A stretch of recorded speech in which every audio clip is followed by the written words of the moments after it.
Аңлаватқаныңлар Мәркәзи Халык радио станциясының Бейҗиңдән беріп атқан программасы.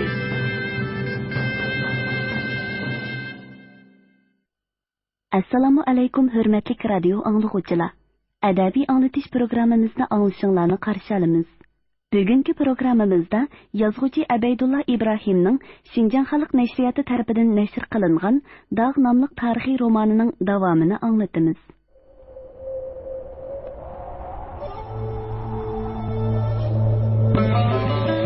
Bir düşman yurtinglarga yupurlib kelib etibdi. Padişahlarni xabardor qilinglar. Fuqarolarga aytinglar, ketishinglar, bir umr dag'da qolasizlar. Faqir Xotan diyorining oliy hukmroni Yaqubbay oliylarining yaqin quli Niyoz Hokimbegdirman. Ko'zini o'yganning ko'zini o'y, tishini to'kkanning tishini to'k. Qisasga kelganda ota-onang bo'lsa-mu oyab o'ltirma. O'zini tertlarni tepib, minsni chuvatmisam, oy Muhammad degan itimni yutib bitaman. Manjolar toza hadidan eshibdi. Va davlat oliylardek katta podshohga o'zini chaqlay olmay shiltin o'tqini nemisi u kuffarlarni. Umr rivoyat hech kimga ishonmadim. Hamma odamdan gumonlandim. Mana endi otliq muhabbatimdan gumonlanib turibsan.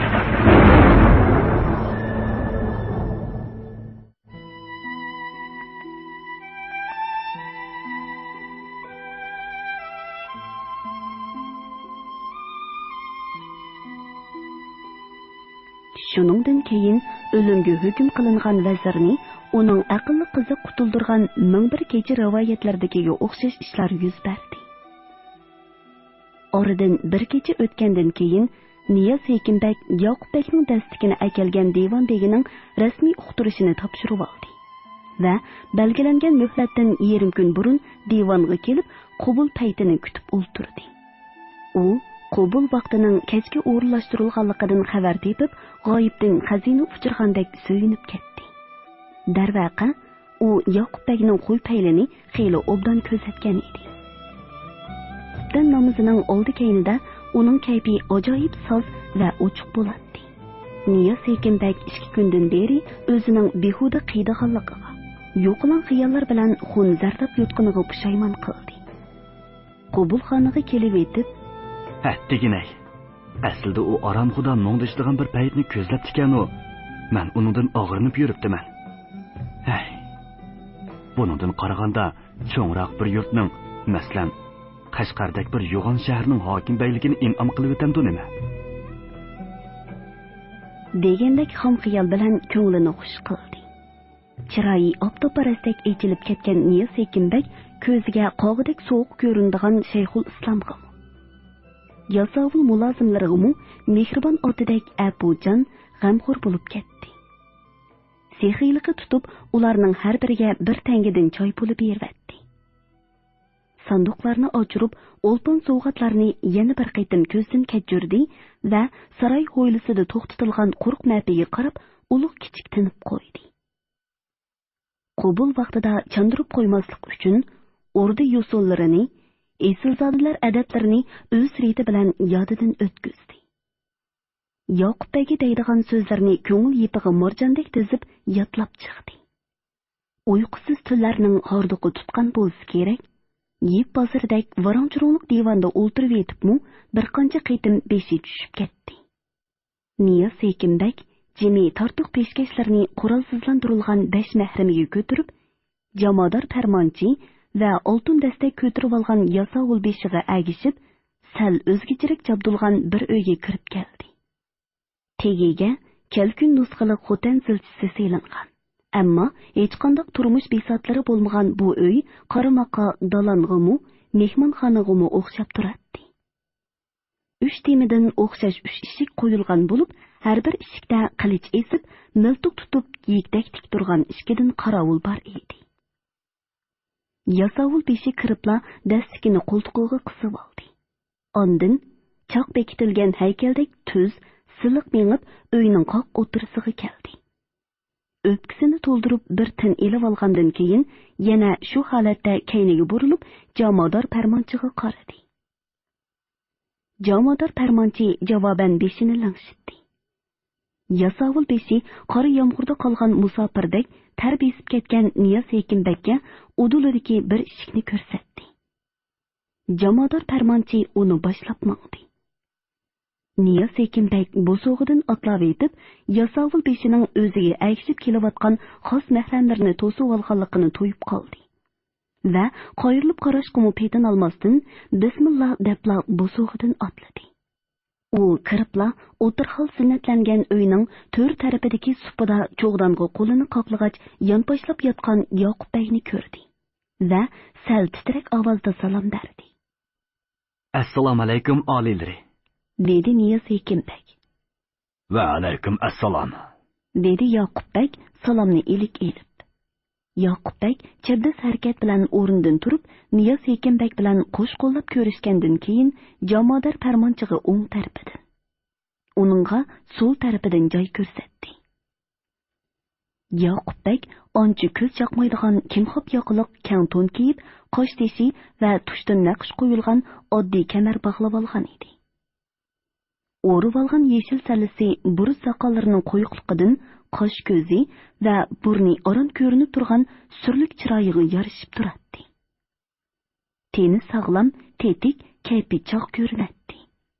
Niyoz Hekimbek ko'rsatilgan o'ringa kelib, namozda o'tirgan zohiddak yukindida duoga qo'l ko'tardi. Duodan keyin qayta o'rnidan turib hurmat bildirib mundaq dedi. Olilari, kamini qullarining janoblaridan hol ahvol so'rashiga ijozat bergaylar. Ko'rib turibdimanki, olilari shafqatlik Allohning iltifoti va tamomiy itoatman puhraning duosi bilan malomatdan xoli, chinordek barna, yo'lbosdak baquvvat turibdilar. Ulug' Tangriga ming qatli shukr. O'zdirdek islom alamdori, yurt qoyoshining Nuh amrida yashimiqi barhaqdir. Inshaalloh umr daraxtlari abadul abad gulligay. Oram baxsh soyisi ta mashhar kunigacha beshimizdan ketmagay. Amin. Amin. Uchaylan Fotihaga tangli qo'l ko'tardi. Duodan keyin Niyoz Hekimbek o'zini sal erkin his qilib, chondirmay bodashgan qurvoldida o'ng qo'lini ko'ksiga qo'yib, beshini sal egib, jamoador farmonchiga "Endi navbat sizga keldi" degandek kulimsirab qo'ydi. Jamoador farmonchi yeshi 55larga berib qolgan. O'ttiri bo'y, o'ngi suzuk odam bo'lib, yirik chor saqli qo'yuq tuk bo'rtib chiqqan maydisini yepib turadi. Niyoz Hekimbek Yoqub Bagga oncha-muncha gap yegizalaydigan. Qo'lidan cho'ng ishlar keladigan bu kishiga atab qoshtishi mehr o'ydirib kelgan va divandala uning sovuq qilib, yoshang'irib turadigan cheqir ko'zlaridan o't chiqarib etgan edi. Shu topda u Niyoz Hekimbekning iltifotiga javoban qabulda orichi bo'lib o'tadi. Janobiy birodarlarimiz, Niyoz Hekimbek go'zal Xotan diyorini muruvvatlik olilarining cho'ng iltifoti va omonati deb bilib, odillik, osoyishlikda tasarruf qilib turibdi, dedi u Yoqub Bagga Niyoz Hekimbekning ko'z ishorasini tushunib. Vaqtiki shohidoni Xotan puhralari muborak qilishdir ostiga bay'at bildirib, qorong'u dil uyini iymon nuri bilan yo'ritgan bu kunlarda Qodir Alloh bu yurtligining ko'ngliga davlat quyoshining didorini ko'rish, sadoqatini izhor etish orzusini solgan ekan. Hokimbek janoblari shu orzuning dalolatida oyoqlariga hozir bo'lib, huzurlarida marhamatlaridan suyunib o'ltiribdi. Bolaning otaga, puhraning podshohga o'zi xo'p ko'rgan biror chora bilan tashakkur bildirib, ko'nglini izhor qilmoqi shariatimizdami, odatlarimizdami durustdir. Shu vajidan tavob qilg'uchi birodarimiz duolarini seg'inib, shafoatlariga tashna bo'lib, ba'zi tortiq salomlarni akalgan ekan. Shohimiz malol ko'may bu oddiy peshkashlarni qabul etsa, shuning bilan bu vafodor qullarning murodi hosil bo'lsa degan umiddaman. Yoqub Bag jamoador farmonchidan ko'zini elib, qilg'ili qiliq topolmay qolgan Niyoz Hekimbekka qaradi va ijozat berdi. Marhamat, dedi u odati bo'yicha beshini bilinar-bilinmas lang'ishtirib. Niyoz Hekimbek Yoqub Bagdan ijozat olgandan keyin jamoador farmonchiga qarab yana bir qitim kulimsiradi. Jamoador farmonchi shu hamon yenik javob kelib belgi berdi. Çavak ovozi bilan tang yo'g'on tarang patnoslarni ko'targan 4-5 mulozim qabulxona bo'sog'isida paydo bo'ldi. Uy ichi 85 degicha 90 nafis yung gilam, 90 mashut gilam, 90 atlas, 90 top shoyi, oltin kumush va qosh teshi bilan bezalgan 90 org'amoq jabduqi, 90 qosh teshi jam, top hindi gazlamasi, 90 hamyon tangi tilla, xushbiroq ashyo, yiqiq javohirat bilan to'lib ketdi. Ko'zning yig'ini yeydigan bu esil buyumlar to'g'risida quyoshning bir partisidek nur chechib turgan gazvoy chiroq sho'lisida simsim o'nkuridagi yoshirin xazinadek julolanishga boshladi. Niyaz Ekinbek, Yoqubbek bu esil dunyo dabdinini tomosha qilayotgan obdan fursatni qo'ldan bergisi kelmadi. Qo'limizdan kelsa, kamini qullariga yetkazgan otidorchiliklari uchun oltin taxt keltirsakmi arz etdi. Shug'inisi topgan targinim olilarning layoqatida emas, dedi so'g'ilariga tamanno qo'yib, o'rindan turib olgan Niyaz Ekinbek Yoqubbekka engishib turib. Qo'l ilkimizda bo'lmagan bilan ko'nglimizda bor. Arzimas mollarimiz janoblariga manzur kelsa, keyingi kunlarda jinimizni tasadduq qilamiz. Qani olilari, oz bo'lsa-mu ko'pga tavob qilib duo bergaylar. Niyaz Ekinbek Yoqubbekning chiroyidan na mamnuniyat, na qanoat alomatini ko'rolmadi. Uningcha bo'lganda 7 shahar tavasida faqat xotandili tepiladigan bu bebaho buyumlar oldida u hayajonlanib o'rnidan dast turib ketishi. Niyaz Ekinbekni og'ziga tegmay maqtishi, hatto quchoqlab qayta ko'rishi kerak edi. Ammo Yoqubbek u o'ylagandek qilmadi. Aksicha, mol dunyodan benazar, fani dunyoning rohat parog'atidan qo'l uzgan zohidlardila bo'ladigan tamkinlik, mansitmaslik nazarida qaragancha o'ltiraverdi. Hey qaqbosh, men bilaman. Dunyoda mol dunyoga qiziqmaydigan odam yo'q.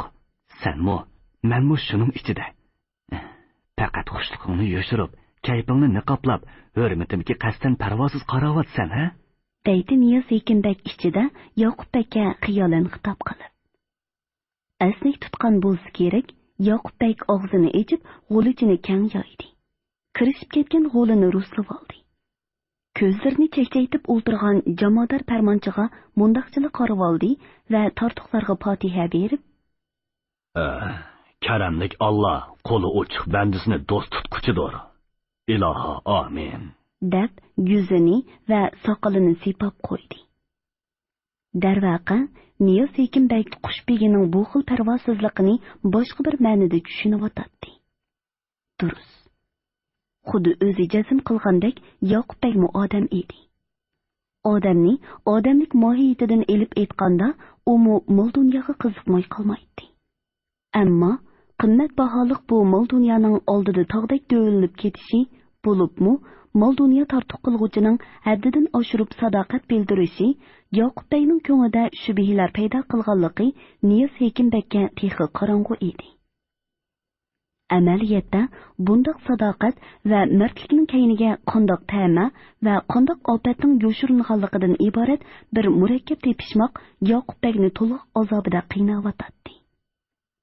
Chunki uningmi bir chog'larda ma'lum g'araz va mudofaa bilan o'zidan cho'ng hukmronlarga xuddi Niyaz Ekinbekdek sehiylik bilan sovg'at berib, sadoqat bildirgan paytlari bo'lgan edi. Texi tunugunkidek yodida turibdi. U o'z vaqtida ilgari keyin bo'lib, Toshkent hukmroni bo'lgan Nur Muhammad Qo'shbegi va Qoadshoh g'ozilarga mahramlik qildi. Keyincha Qonoadshoh tarafidan Dashti Qipchoqning muhim yeri Oqmasjid shahriga hokim qilib tayinlandi.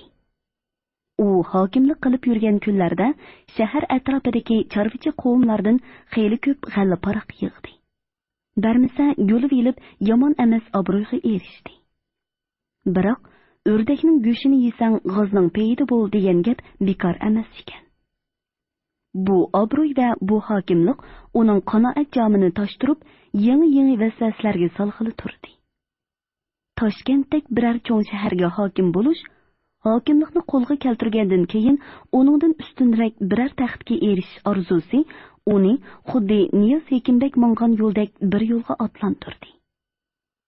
Kunlarning birida u 9 qipchoq qirg'iz qizlaridan, 9 barna yigitlardan, 9 qalmoq otlaridan, kimxob gazlamalardan sovg'a tayyorlab, baayni bugun kerak sadoqat ta'zimi bilan pardozlab, Xudoyorxonning nazaridan o'tkazdi.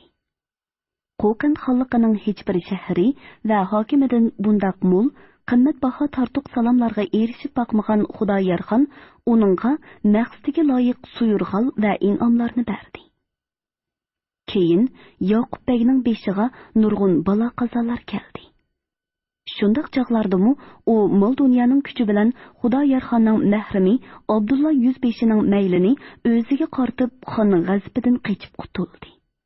Xudoyorxonning davlat optipi zavolliqqa yuz tutib, Mali xonning omad kuni tug'ib xon bo'lganda, Yoqub Beg yana shundaq tortiq pishkashlar, ta'zim tavazzular orqali Mali xonga sadoqat bildirib, Xo'jand shahrining hokimligini qo'lga keltirgan edi. Keyinchi u Mali xonga xiyonat qilib, Buxoroga qochgan va Buxoro amiri tarafidan zindonga tashlanganda-mu, Olashbey Muhammad bobolar bilan tilini bir qilib, zindon begiga pul pichak in'om qilib, zindon azobidan ham dor oldidan omon qolgan edi. Yoqub Begchi bo'lganda o'tmish hamda takrorlanmasligi, boshqalar o'zi boshqalarning o'rniga o'tib qolmasligi kerak edi. Shu sababdan u bugungi qabulda o'z gap qilib ko'p o'yladi. Oxirida Niyoz Ekinbegning uzunga so'zilgan ma'lumotlarini, yog'limi gaplarini zerkish ichida anglab bo'lgandan keyin Xotanda har xil ustaxonalarni ishga selish, 3 yillik g'alli paroqni 1 yilda yig'ish to'g'risida bir qancha eg'iz gap qildi va oddiy dasturxon hozirlab choy berdi. Choydan keyin Niyoz Ekinbegga Kim Xabtun bir qandihor shamshiri in'om qilib, uning ko'nglini ko'tardi. Ondan jamoador farmonchiga qarab, Abbos Mirzobeshini hozir qilsizlar. Jamoador farmonchi tashqariga chiqib, hayol o'tmayla to'gidek qomatlik, qorlig'ish qonati burut qo'yib olgan.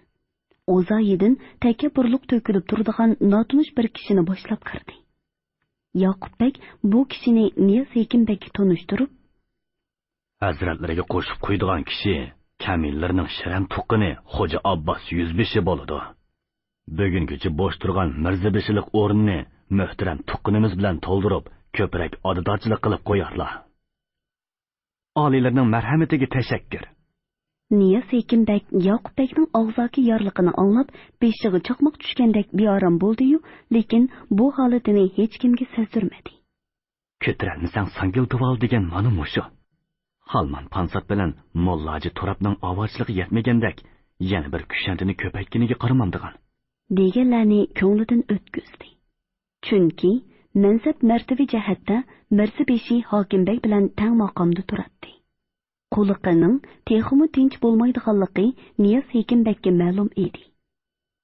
Bu ko'ngilsiz qabuldan keyin Niyoz Ekinbeg Qashqarda ancha uzoq turmadi. O'shurbek va Qudolayga xush deyishga ulgurmay Xotanga yo'l oldi. 26-bob Qoraqoshda ittifoq.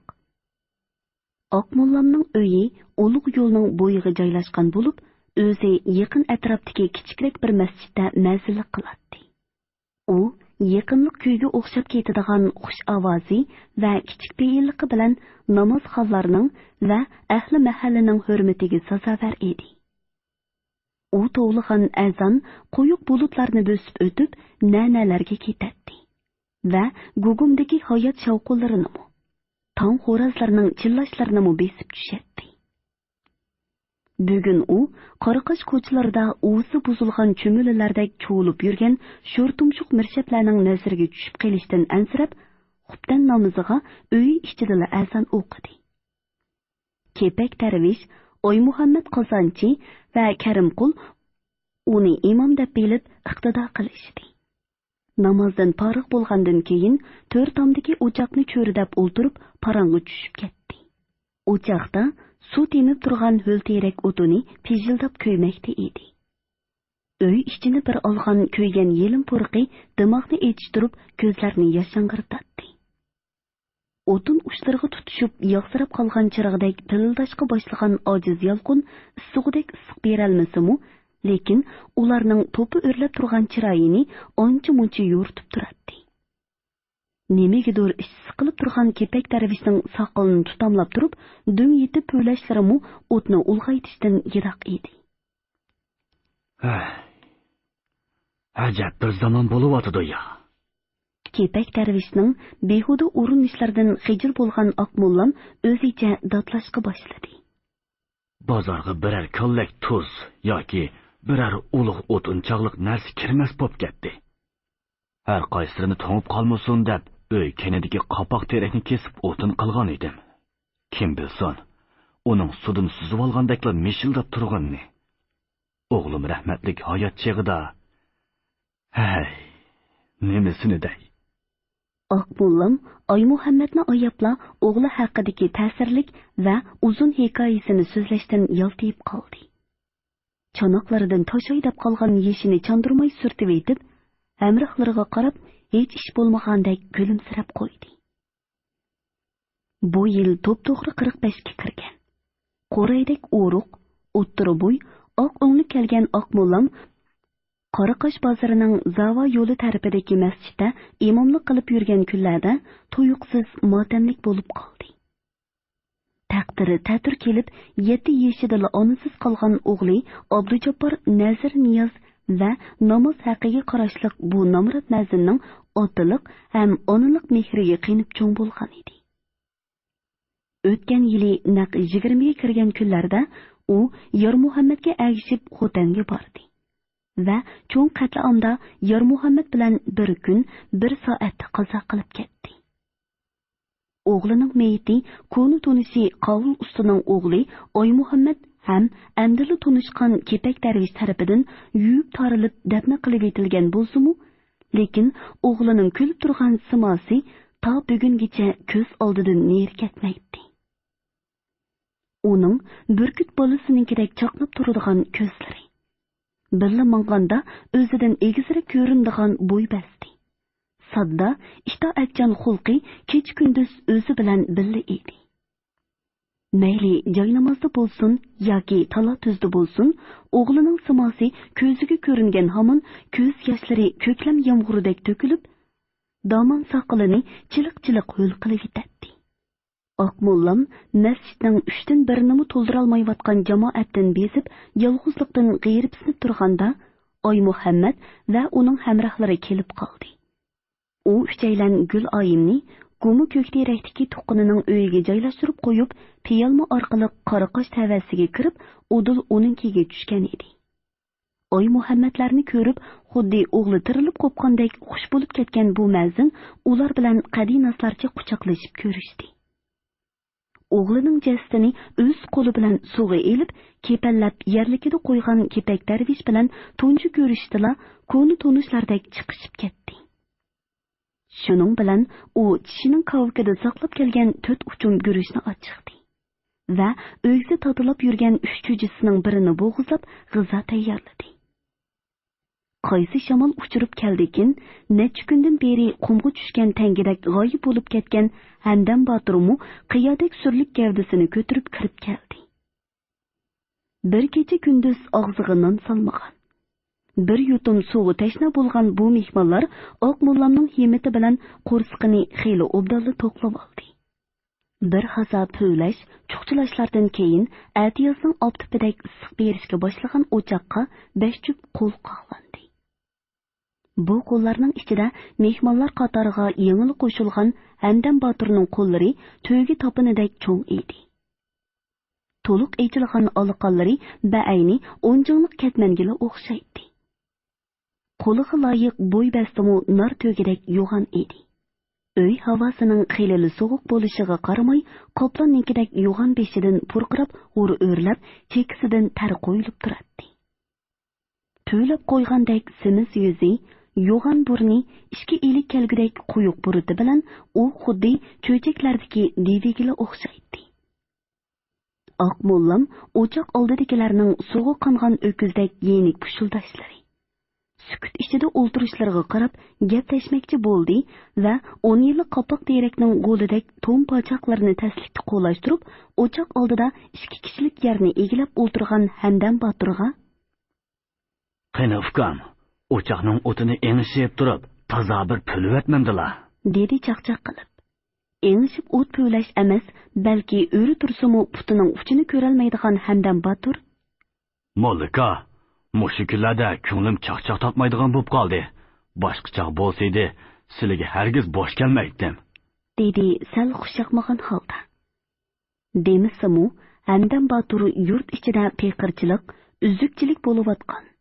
O'lim yetim ko'payib qolgan bu kunlarda faqat al-g'imi bilan ovar bo'lib yuradi. Biror ish tavritay desa, qayerdan qo'l selishni bilmaydi. Biror yo'ldoshga yoki yo'l ko'rsatadigan odamga muhtoj edi. Kishining dardiga darmon bo'ladigan oq mollamni dal mushu maqsadda izzat kelgan edi. Alloh Hamdam Baturni yaratganda uningga qaddi qomat, bo'y bastini yetguchi in'om qilgandan tashqari, uningga ochiq yo'ruq, sho'x tabiatlik mijozini ato qilgan edi. Tinch zamonlardagi to'y mashrablarimi uningsiz qizimaydi. Usulnimi yog'och ushtigandek qos chiqirib, paydak laylab, qo'yundek pirqirab o'ynaydi. Tang tushlari uningga asli laqabini qayirib qo'yib, faqat Hamdam Qarmoq deb xitob qilishadi. Yoshqi cho'nglar hurmatlab Hamdam Batur deb chaqirishadi. Qarmoq degan laqabmi uningga yoz kunlar kiyib oladigan bodam do'ppisidek yarashaveradi. Suloli cheriklari zamonasidan tortib jonbozlik, sipoyigarlikda xeyli ko'p ta'lim ko'rgan bu kishi jangalga tutash ekinzorlikda paydo bo'lib qolgan yov to'ng'iz bilan elishqandimi. Yurt ustiga bostirib kelgan dushman qavmiga qarshi maydonga tushgandimi, ya qilich ya nayza ishlatmaydi. Ro'za misaqdan tortib qurol yaraq qatorida solinib boqmagan yerim oy shakilli qushliq qarmoq uning qo'lida o'z karomatini ko'rsatdi. Avliyo azamlarning nomini zikr qilib jangga kirganda yov to'ng'izning xanjardek o'tkir tishlari, dushmanning ustiridek ishtiq qilishlari uning qarmoqi oldida bir zarbaga chidam berolmaydigan arzimas bir nemiga aylanib qoladi. Milodiya 1864-yili Rashidin xon Kucha shahrida islom etib, Oqsu, Kucha, Uchturponlarni o'ziga qaratdi va Qashqar, Yakan taraflarga Shayx Nazariddin Xo'jani bosh qilib, g'azot elchilarini avatdi. Nazariddin Xo'ja Yakanga kelibla Hoji Xazinchibek degan kishini 2000 sarxil lashkarga bosh qilib, Xotanga yo'lga soldi. Yo'lga chiqish oldida uningga Hoji podshoh yavoshliqchi bosh egib, saltanat tug'imiz ostiga bay'at bildirsa va taxtini bo'shitib, xizmatlarida bo'lsa, o'zining baxti.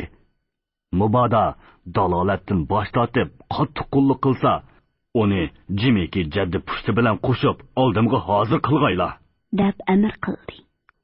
Hoji Xazinchibek lapildigan to'q alamlar oldida ko'ranligan peti sanjuga keldi va yuqorqi mazmunda bir maktub tayyorlab Habibulloh xonga mangturdi.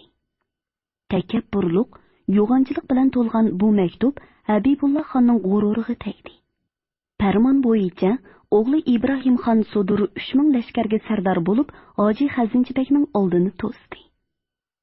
Ikki tarafning lashkarlari zavida uchrashdi va degandilar jang boshlanadi.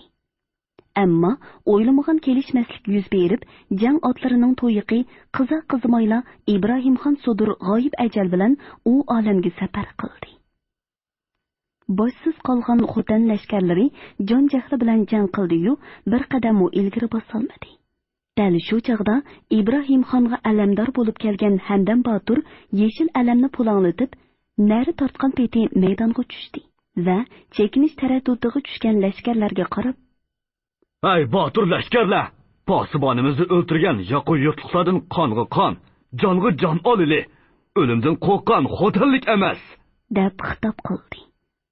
Qarmoqini belidan sug'urib, qora qog'idek besib kelayotgan kucha lashkarlarining orasiga o'qdek shung'ib kirib ketdi. U kirgan joydagi lashkarlar urg'oq tekkan qo'mushdek bir-birlab yiqilg'ili turdi. Ba'zilari po'kinidan ilinib, qoqarimga tashlangan beliqdek piltinglab jon talashdi. Yana ba'zilari qo'llarini sarqitib piyolmasiga qarab qochdi. Hamdam Batur oldiga kelganlar yo'q qilib, ularni to Sanju seyig'icha qo'g'lab bordi-da, g'olib lashkarlar bilan Sudurxonning jasadini, o'lja g'animatlarni elib Xotanga qaytib keldi. Mana shu urushdan keyin uning nomi va laqami yiroq-yiroqlargacha pur ketdi. Zava jangida ko'rsatgan bahodirligini tortiqlamoqchi bo'lib, oldiga chaqirtgan Habibulloh xon uningdan "Mendan bir narsa talab qiling, xolig'ingizni beray" deganda u "Qorchig'i qushlab, ovlash uchun bir parcha jangal bo'lib paslar kifoya" degan talabni qo'ydi. Habibulloh xon uning bu oddiy talabini shu hamon ma'qul ko'rib, qora qoshning qarasay degan yeridan to'g'risiga va uzunisiga yarim kunlik keladigan bir parcha jangalni buyurib berdi. O'rdadagi mahramlik turmushidan zerikib, g'ovg'asiz, tevizsiz keng dunyoni xalab qolgan Hamdam Botur ko'di ko'rpisini ishki eshakka yuklab, qorchig'isini qo'liga qo'ndirib, o'ziga taalluq bo'lgan bu jangalga kirib ketdi. O'din qaytib kelib, qonliq xotin fojiasidan va yaqin og'inisi Abdujabbarning o'limidan xabar topganda, u qarmoqini mahkam qamollab turib, "Ay, mening yo'q bo'lib qolganim. Bo'lmasa, u qonxo'rlarning po'kindan bir emas, o'nlab tushib ichib, posiq qonlarini daryo qilib oqtirar ekanman" deb o'kindi. U nagili qaramasin, qon zardab yig'layotgan tul mazdumlarni, bo'yin qisishib turgan yetim bolalarni, xona vayron bo'lib, kuli ko'kki so'rilgan minglab uylarni ko'rdi. Oxirida hech nimaga dal bo'lolmaydigan cho'l hayvonlarini ovlashdan qo'l uzib, zulmni yo'q qilishning biror yo'lini tepish qaroriga keldi-da, maslahat ko'rsarmikin deb Oqmullamnikiga keldi. Kichkidan billa o'ynab, billa cho'ng bo'lgan. Billa kulib, billa yig'lab, hayotning sabiy chog'larini billa o'tkazgan Abdujabbarning nohaq o'ldirilganligi, tavini o'stirgan Habibulloh xonning nomussizlarcha halok qilinganligi uning yuragini ezivatgan edi. Eg'ir yotqu bo'lganda, ondan gurildab ko'yishga boshlagan o'tqa tikilib o'tirgan Oy Muhammad jimjitlikni buzdi va mundaq dedi: "Qaranglar, o't yiqilsa, ho'l o'tinmi o'xshashla kuyayverdi ekan. Aqlingga barakalla bolam. Dilimizda bor, ammo og'zimizdan chiqarolmayotgan gapdan birini qilding-ku zoti. To'xtab turinglar, Oy Muhammad kamning gapining tagida gap boda qiladi" so'zlab etib, Karimqulning ko'zlari parqirab ketdi va kepak darvishni jayniki bilan o'qib qo'yib, "Shundaqmi darvish ota?" dedi. "Darvish otangni do'tchaqlavotamsan bola bo'yoqchi. Demasangmi, tushunib turibdiman. Uning o'zimi chuqchilimisi ko'ymaydiganlardan. Yo'qlan gapni to'lishib nima qilamiz, qayrindoshlar? Qadimimizni ruslaydiganning biri amalni qilmaylimi?" Eg'ir tinib o'tirgan Hamdam Boturning guldir momadek yo'g'on ovozi ularning o'nini besib ketdi. "Meni hech kim chaqirmadi. O'z oyog'im bilan sizlarni panoh tortib keldim. Nima ish keldim? O'zimmi bilmayman. Biladiganim qoni tusungan qushqa o'xshash yerimjon bo'lib qolgan puhrolar. Ularning qon yoshlik taqdiri. Akalar, qayrindoshlar, menga yo'l ko'rsatmamsizlar?" Hamdam Boturning ko'zlaridan tarom-tarom yosh agdi. Geli bo'g'ilib, ovozi boshqacha titrab ketdi. "Ukam, ko'ngling bizga ayon", dedi Oqmullam Hamdam Boturga tasalli bergandek. "Bizmi musha ish ustida maslahatlashish uchun bu yerga yig'ildik. Munda qarasam, Oy Muhammadning bayonqi gapini chaq-chaq deb tushunib qolgandek qilasan. O'ylab boq, u alamda puhra bayni ho'l o'tin, o't yiqilsa kuyib, yalqinga aylanib, Niyoz Hekimbayning toji taxtini kul qilib talaydi demakchi emasmi?" Oqmullamning gapi tugishi bilanla villildab qizirib ketgan Hamdam Botur titrab turib mundaq dedi: "Har qaysinglarning maqsadini rostilla xato tushunib qoptiman. Men buningga nomaqul. Shug'unisi, men qora turk odam. Tiran gaplarning tegiga ancha cho'kibmi ketmayman. Niyoz Hekimbay degan u jalligur zodi qayada? Qachon adibini berimiz? Mana mushu gapni deyishayli. Bo'lmasa u kelgunlarni o'zim izlab topaman. Sabr qil, ukam, sabr qil." Oqmullam log'ildab titrab, kul ustiga chirit-chirit tukurgili turgan Hamdam Boturning murisiga qo'lini qo'yib turib bundaq dedi: "Sen bularning dadi yo'q deb o'ylamsan? Yo'q. Mana mavi yashangan kishiga qara. U sen biz bilan bir yurtliqmi emas, tuqqanmi emas.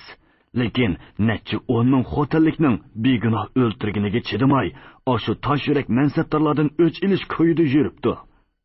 Buni ining Oy Muhammadga qara. Qonxo'r kelgundilar uning bir tuqqan inisini o'ltirib etdi. Singlisini bulab qochdi. Bular o'ch ilishni o'ylamasmi? Albatta o'ylaydi. Kechsimi, kunduzimi o'ylaydi. Biroq o'ch olaman deb Niyoz Hekimbekning oldiga quruq qo'l bog'ili bo'ladimi? Payt, fursat, qurol yarog', yana odam bo'lishi kerak. Har ishni aql bilan, ondan keyin kuch bilan qilish, qisos elishning birdan bir yo'li. Oq mullamning bu so'zlari ta'sir qilgan bo'lsa kerak, Hamdam Botur jim bo'lib qoldi.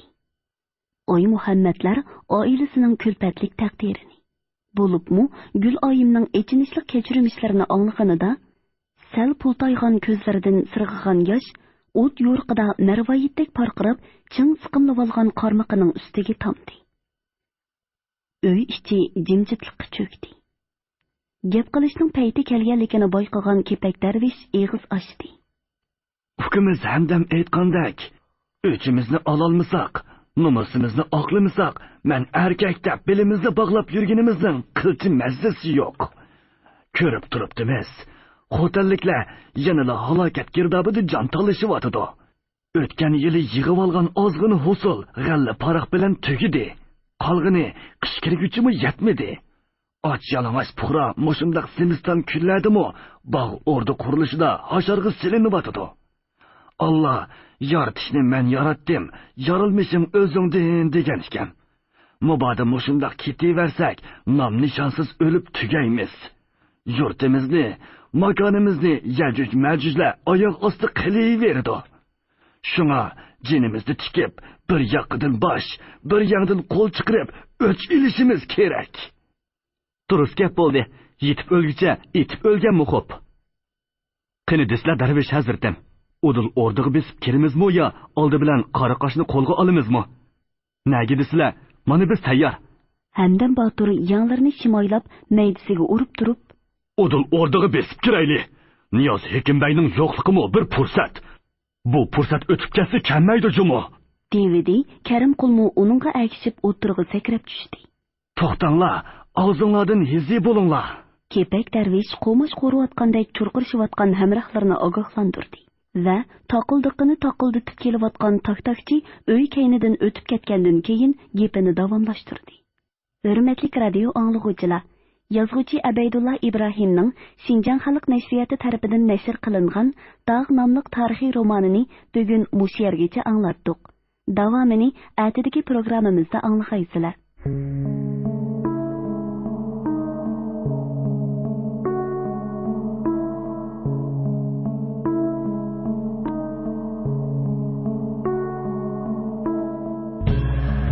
O'zgalarning hiylasiga duch kelsam, hiylaga hiyla bilan taqobil turish yo'lini tut. Hiylalarning afzalragi arg'amchini uzun qo'yib etib fursat kutish. Kala harbisiga o'ltirib, toshqan ovlashdan iboratdir. Niyoz Hekimbekni o'ldirgan men, nima qilsanglar meni qilinglar deb o'zini o'zi tutib berdi. Nima? U teg'i Niyoz Hekimbekni o'ldirdim demdi. 30 erkakning jinini ilib, Mirzabeshining xonini cho'ltib olish kerak edi. Biroq mening guvohchilarni o'ldirgim yo'q. Xayr, jininglar tininglarda omon qolsin.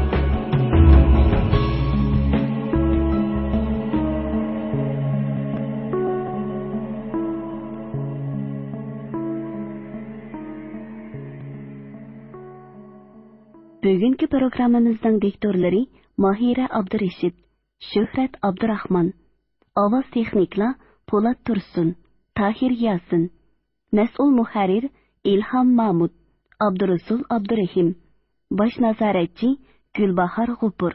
Bugungi adabiy anglatish programmamiz mush yerda oxirlashdi. Atidagi programmamizda